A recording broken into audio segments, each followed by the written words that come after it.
Okay, my friends, so what is the Venus affair? And what does it have to do with mud fossils? And what does it have to do with Immanuel Velikovsky, who is my personal hero? And why did I write a book called Minds in Collision? It's called Mud Fossils and Velikovsky and Minds in Collision. And it was because Velikovsky wrote a very, very compelling, articulate story of what was written in the ancient texts. Not just what he made up. Every single culture had the same story about Venus. And we're going to look into it right now. All right, again, just so you fully understand this, I don't want you to miss this. Historians do know when observations of Venus were first written down. In fact, of the oldest surviving astronomical documents is a Babylonian text talks about Venus in 1600 BC. It contains 21-year record of Venus's appearances. And it almost hit the Earth the first time. Second time, it wasn't quite so bad. And I think it did eventually either hit Mars or glance off of Mars or whatever. Anyway, they recorded it over a 21-year period of time. Venus played a part in the mythology of many ancient peoples, including Mayans and Greeks, and in the Eastern cultures, all of them. They all had the same story. The Earth was wrenched. The Quran writes about it, how Allah boiled the waters. And that's exactly what Velikovsky said. There was so much turmoil on the earth. This is when the earth literally stood still. This is during the time of the exodus of the Jews out of captivity by the Egyptians. Now, was it really the feared god Jupiter? Was it from? It says it was born, the fiery comet Venus was born from the feared god Jupiter. And there is a giant red spot on Jupiter. It's just about the size of Venus. And they claim, and it was the morning star, it was all of these things that were written in these ancient myths. And we have to relook at them because they may not be as mythical as we thought. Now you should know about the giant fish and the giant dragon, which is all of North Africa. That is a giant fish. Now, they even had, this is all recorded too. This is not something I'm just making up. You can see it, first of all, and it was also recorded. And they have coins showing the dragon attacking the fish. Now, that giant fish is right there. These are the scales of the fish. And this right here is the vital flesh of the fish's fin. The tail comes out around here. Now, there was this collapsed in here, and all that ran out. That's why you see all this mud. And that's why it's a little obscured. And it appeared that this was an attack that caused this collapse. Now, I'm not going to go too deep into this because this is what it is. That's a gigantic dragon laying in the desert. That's that little fluty, fluffy stuff they have on their, running down their necks. I don't know, that's, anyway, this is the stuff he spit out to try to attack the fish. And this is exactly what snake venom looks like. It's almost identical. Very, very nasty stuff.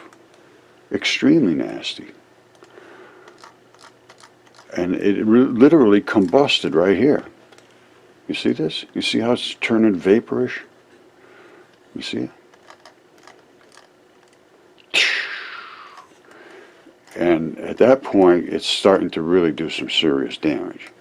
And it just streams down as nastiness. I don't know what to say. It's dragon venom. Now, this is the runoff of a dead, decaying body. The neck is right here. It runs all the way down. And that thing runs all the way across North Africa. That's just the neck. The body is here. The legs are here, and the tail runs all the way out. And here's the tail back here. So let's stop worrying about, this is impossible, or this can't be. Well, If you just want to reject this and walk away and close your eyes, good, have a nice time. See you later. Adios. If you want to see what reality was, what was written, and they weren't lying about what was written. Venus showed up, all of a sudden was born from the feared god Jupiter. Now, all of this was talked about, and the earth was going to be wrenched by the gods for doing these bad things, or by God. You take it for however you want to look at this. I have my own opinions right now and my own conclusions as to what eternity is going to be, because this is all talking about eternity, and all of these things are written about literally immortal creatures. And anyway, that's a whole nother discussion. But we're going to discuss Venus, and what we can physically see is that's all of North Africa. I think it's 1,100 miles long, and that's only one dragon. They were all over the earth. So if you stick around at Mud Fossil University, you will see all of this stuff in great detail over and over and over and over and over and over and over again, because I'm not going to stop until somebody in the mainstream steps up. The same things happened to me, it happened to Velikovsky, identical. You come up with anything that takes away from what everybody else is being told, they just shut you out. So think about this. Think about what you're seeing here. Now, if you can accept this, think about what I'm going to be telling you about gods and the planets and Mars and Jupiter and Neptune and Oceanus and Zeus and all that stuff. It was all written about. So now it's time to take a new look at it, because we can see the things that were written about, so unbelievably spectacular, crazy, insane, but true. Obviously true. Now, if your mind can't go there, then you have a defective mind. Okay, this is snake venom. All right, don't forget again, this is Immanuel Velikovsky's theory of really gravity and so forth. This is everything to do with the theory of the solar system, electromagnetic theory. And he understood it's all electromagnetic, and we're scrubbing through the particles in space. Space is not empty by any means. He says, he's indebted to his niece or whoever it was for suggestions on the dipole explanation. That is the key. That's the dipole explanation of the solar system. And I've seen that, and I can show it to you right now. All right, now, most of the stuff I show is experiments that Rod Warren and I did. Basically, it's Rod Warren who did the actual physical experiments. I do the atomic theory. Now, his nephew, Dylan Carpenter, sent me this from some app that he has in some phone. I don't know what's going on with it, to be perfectly honest with you, but I can tell you one thing. I'm almost certain this is Venus, and its dipole nature is so extremely intense, it's creating these enormous magnetic fields interacting with all kinds of other magnetic fields. But every other body, and I don't know what these are, whether they're planets or whether they're stars or what they are, but this is the moon, and all these fields are intertwined, intertangled, and you can see there's a dipole nature to every single particle. And if you really look close, you can see that it's extremely obvious. You see this black circle? It's almost, the white is just trying to really, really slam into this. It really needs to be examined a lot better than I can examine it. And Dylan really doesn't know anything about it. Rod doesn't know anything about it. Nobody knows anything about it. So what we really need to do is look at these entanglements and these dipole nature of these particles, and then go from there. But everything in space is becoming a dipole because it's scrubbing through the space. The white particles are rubbing. They're rubbing into space, and I don't know how the black one necessarily entangles, but it certainly has the exact opposite effect. It's not really glowy. You see, it's more dark. Well, it's darkish, and this is just glowy-ish. And between the two of them, they create this field. Now, the particles I show have a different sort of a field effect to them. And here's the particles of light photons. Now, what you would see in space is that right there. And that's what we saw. It's exactly what we saw. All right? Which was the black and the white dipole.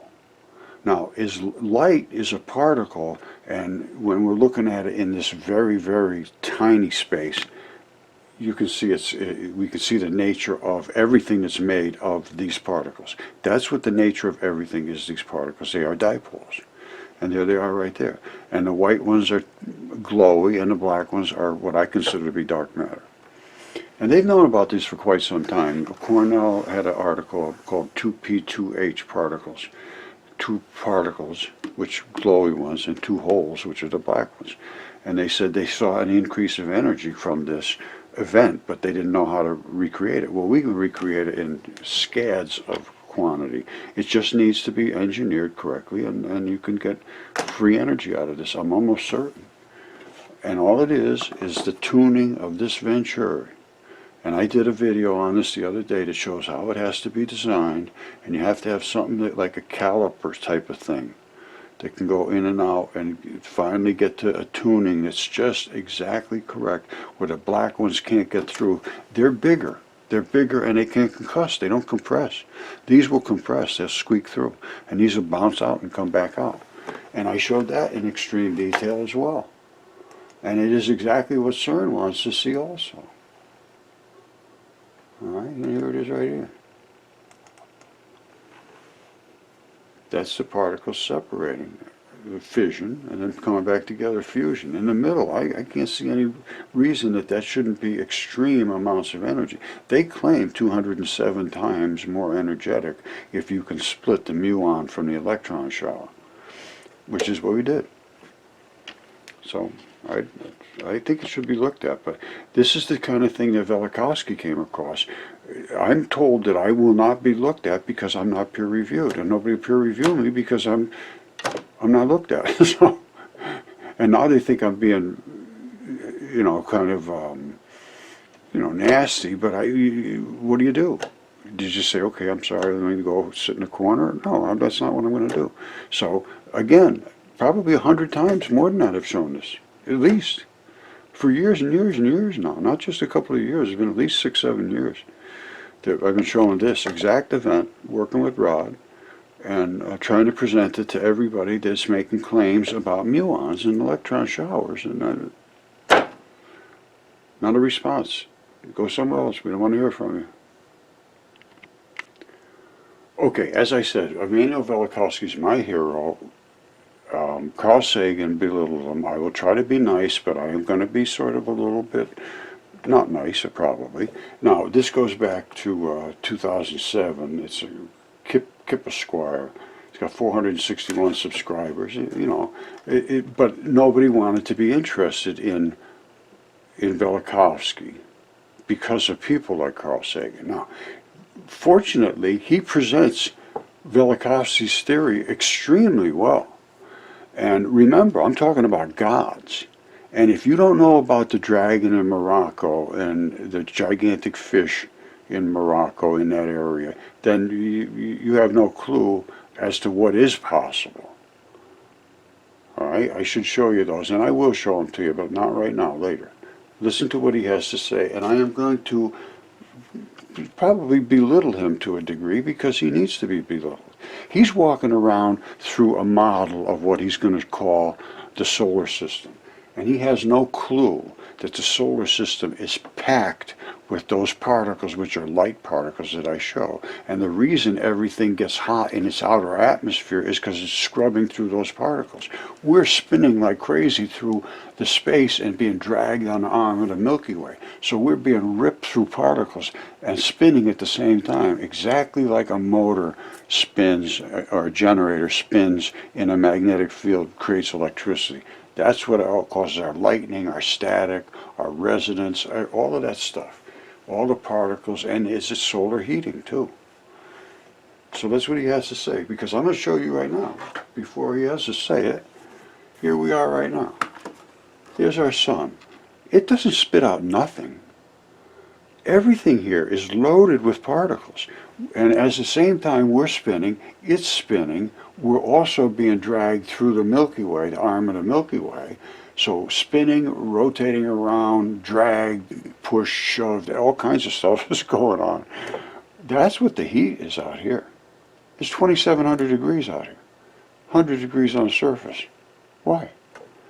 It's millions of degrees outside on the corona of the sun, 7,000 on the surface. They have no explanation for either of these things.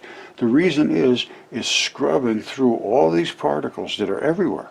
And the reason here is this is also scrubbing through, and you know, I'm like say 1,000,000 times more, because it's, let's say, 1,000,000 times more than the Earth. I don't know how big it is, to be honest. I'm just throwing that out.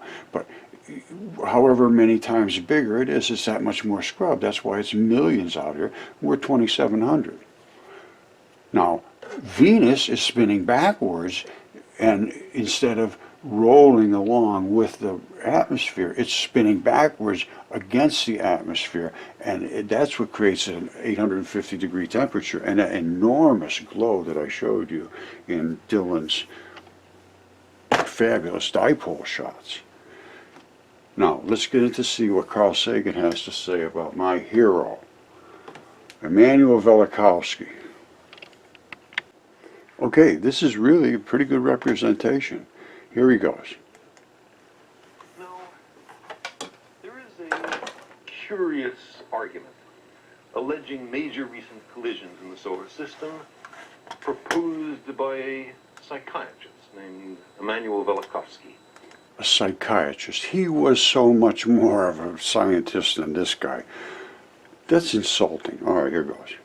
In 1950, he suggested that an object of planetary mass, which he called a comet, was somehow produced in the Jupiter system. He doesn't say exactly how it's produced, but... Yes, he did. He said in the ancient text, it said it was the feared god Jupiter, which is he's pointing to right now, from its red spot gave birth to a fiery comet that later became Venus.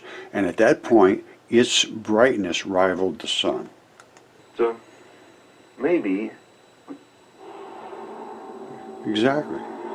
It's spat out. It gave birth. Of Jupiter. Anyway, however it was made, some 3,500 years ago, he imagines, it made repeated close encounters with Mars. Exactly. It came, Mars, apparently, they say, was destroyed because of this. Earth was wrenched. Now, he's walking through just open space like there's nothing there. Well, that's, as I showed you, not true at all. There's nothing but particles here. Any luminous body gives off particles. The sun is giving off just tons of particles. That's why it's hot during the day. We're getting hit by particles. That's why these solar panels give off electricity. They are actually slamming into us as particles. And they are those dipole particles that I showed you. They're just like this. All right, that's an electron. Two of these back to back, side to side, make a photon. And that's what's coming down and hitting us. And that's what we're scrubbing through. That's what's causing all our heat. He didn't understand that. They don't understand it today. Well, they might understand it, but they're afraid to admit it, because then they'll be thrown out, just like he's trying to destroy Velikovsky, and they did. With the Earth-Moon system having as entertaining biblical consequences the parting of the Red Sea so that Moses and the Israelites could safely avoid the host of Pharaoh, and the stopping of the Earth's rotation at the moment that Joshua commanded the sun to stand still in Gibeon. All right, now, we're talking about giants, we're talking about dragons, we're talking about Jupiter, the feared god Jupiter, giving birth to Venus.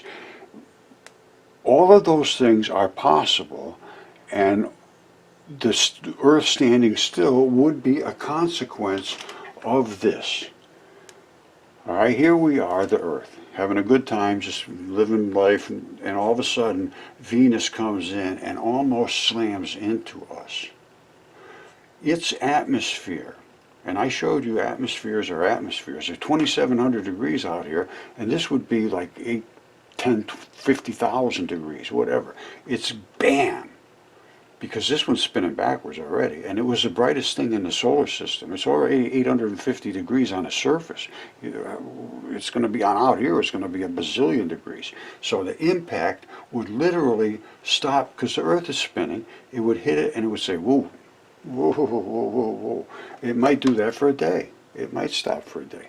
But eventually, and it would combust the atmosphere, exactly what Velikovsky said. And Allah said that they boiled the oceans from the depths of the oceans, which would mean that the Earth wrenched and crushed in its interior and literally heated so hot that any moisture boiled. And that's what boiled and created all my mud fossils.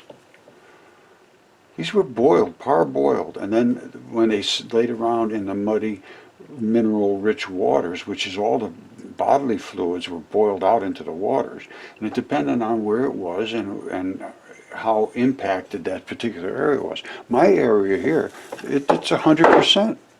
They're 100% like this. I have mud fossils coming out of my ears. I got them DNA tested. I have bones. And what they did was they separated, just like if you boiled a chicken, the leg would come out of it and the flesh would go somewhere else or be a sort of laying around on the outside, and it wouldn't be like a normal solid.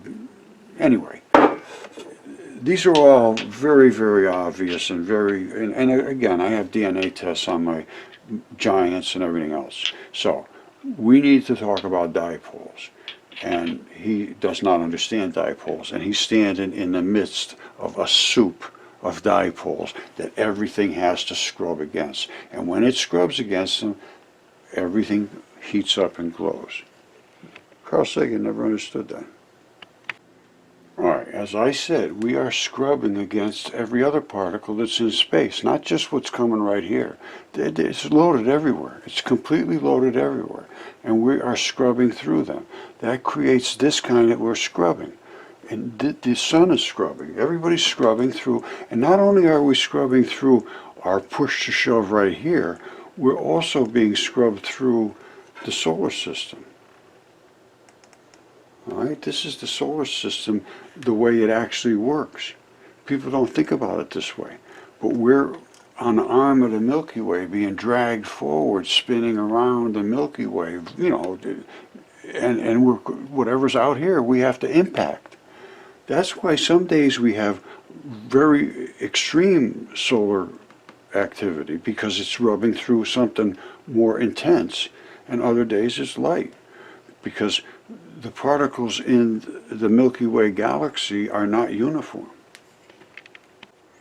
All right, we are in a solar system, and every one of these glowy bits is a solar system within the galaxy.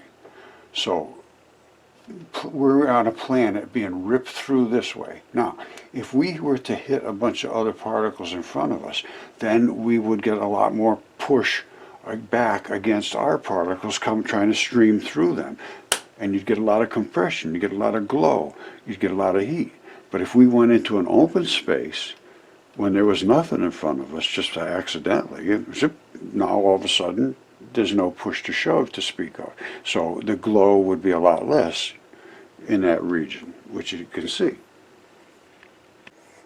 All right, and I'm, like I say, I'm going to try to be somewhat respectful, but this was really, you know, he's making big jokes about Joshua commanded the sun to do this and that. Well, if they'd have listened to what was written and thought about it a little more, they could understand what the physical, material consequences would be of these events that were written about. And this is exactly what would happen.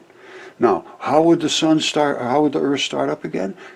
As I showed you, we are doing this through the Milky Way and through the solar system, which means our particle, which is our dipole, is going to start to be pushed, and it'll push it at a certain spinning rate. depending upon the intensity of our dipole and how much we're being ripped through the stuff in the front. And it'll come back to a 24-hour spin.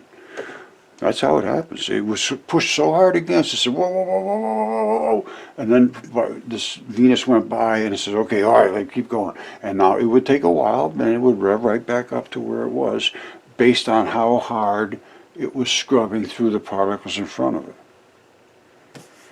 Basically, that's what it is now. And he doesn't understand any of that stuff. He also imagined that there was extensive flooding and the volcanoes all over the Earth at that time. He didn't imagine that. That's what was written. And they were written in every single culture. That was not imagined, Carl.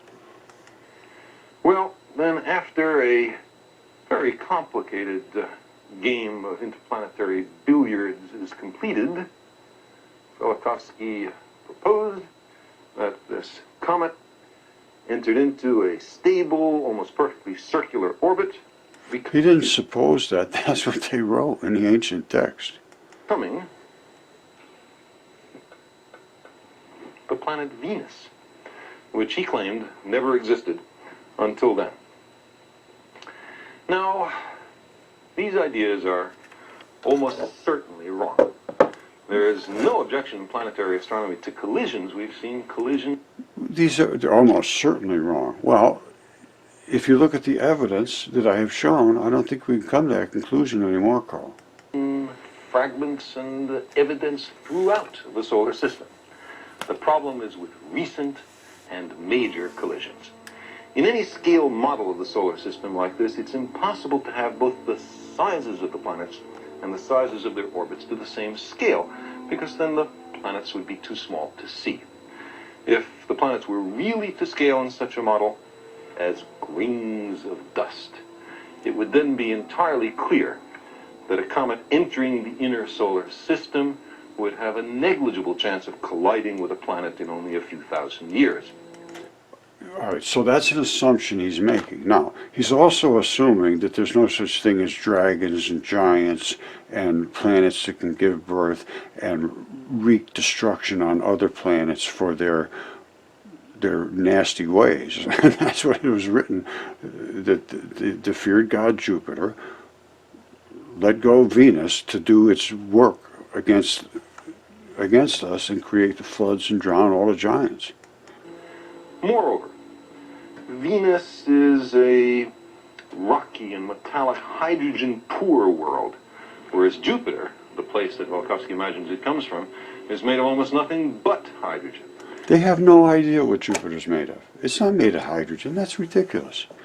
It might be completely packed, solid, to where hydrogen is like a liquid, which would be almost completely electrons, but it's not hydrogen. There's no energy source in Jupiter to eject planets or comets. If one did enter the inner solar system, there is no way it could stop the Earth from rotating, and if it could... Totally wrong. If it hit as the Earth is rotating this way, and pushed its atmosphere into the atmosphere that's coming this way, it would push it back this way. It could really reverse it for a bit, but the atmospheres would collide like this. From, maybe a 24-hour period, yeah. It's coming this way. And it's spinning this way. And we're spinning this way. And it's, because it's going backwards to what it should be spinning. And it's going to hit and push our atmosphere back and keep the waters piled up here and there. Yes, all of the stuff it said. And he's just assuming all this stuff. There's no way the Earth could start up rotating again at any point. Yes, it would. It would obviously start, because we're still being dragged through the arm of the Milky Way. We're going to be rotating around the sun, and as we rotate around the sun, the interaction of the magnetic fields, the magnetic particles, pushing against, it would start it to spin back up again. So another assumption, not correct, Carl. 24 hours a day. There's no geological evidence for flooding and volcanism 3,500 years ago. Yes, there is. There's a ton of it. It's everywhere. It's everywhere. He's either so incompetent or I can't believe the things he says in such, savoir-faire. Astronomers observed Venus in its present stable orbit before Velikovsky said it existed. That's not true. They just said the first time they ever heard about it was when the Babylonians recorded it. They said 1600, he says 1500. What's the difference? We were talking about the same event. And so on. No, there's no so on. Yours the so on. You're the people that come up with all of these fraudulent claims. And at this point, they are fraudulent. Now, back then, just being incompetent, as Carl Sagan was, what can you do about that? Incompetence is incompetence. But now when this evidence is so completely solid, now it becomes fraud. And that's what we're up against now. There are many hypotheses in science which are wrong. That's perfectly all right. It's the aperture to finding out what's right. Science is a self-correcting process. To be accepted, new ideas must survive the most rigorous standards of evidence and scrutiny. No, they don't. They have to survive peer review by people that won't review anything that they don't want to hear. That's what I've been told over and over and over. Oh, you got to be peer reviewed. I said, well, peer review what?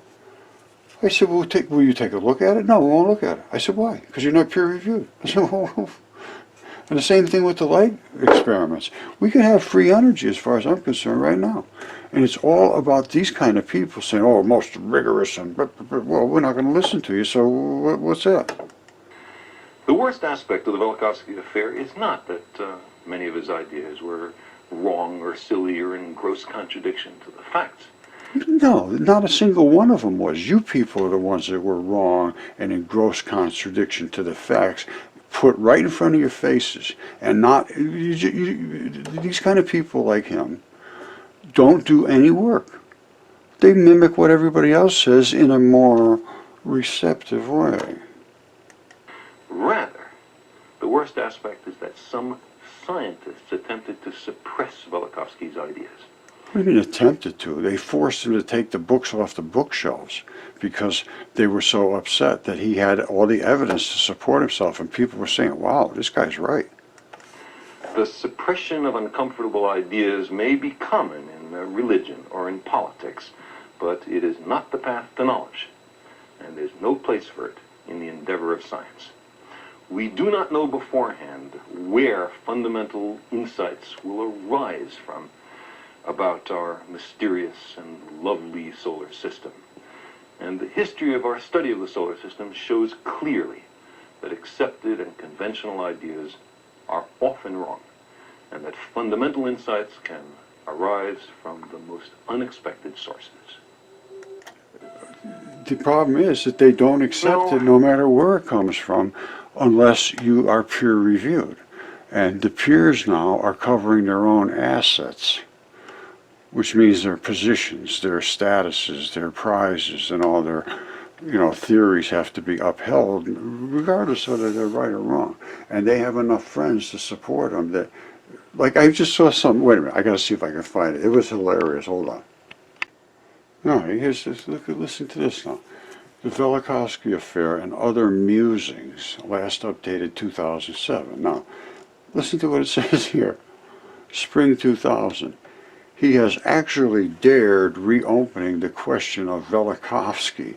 That will win him no friends at all. Exactly. They'll throw you out in the street. They'll feed you to the dogs. You'll never work again. They say, what happened to Velikovsky? Although he was successful because he wrote a number of books, and they were bestsellers. So they really couldn't stop him, but he was never accepted by the people that should have said, let's take a look at your work. And they refused to take a look at my work. They refused tests, so they refuse everybody. It's a club. It's literally a club. Okay, so I have stepped up for my hero, Immanuel Velikovsky, and I imagine a lot of people think Carl Sagan was their hero, and I would like to hear from him so we can discuss what his statements were versus what Velikovsky's were versus what mine are, and we can come to some conclusion of what our true history was and what the nature of particle physics and all that stuff is, the cosmos, the whole 9 yards. All right, sir. So somebody step up for him. I'd like to hear from anybody, specifically Fermi Lab, Don Lincoln, Kirsty Duffy, CERN, Los Alamos, any of the major MIT, the whole 9 yards, any of them, any one of them whatsoever can stand up to defend Carl Sagan against what I've just presented. That's what I would like. Thank you. I love you all.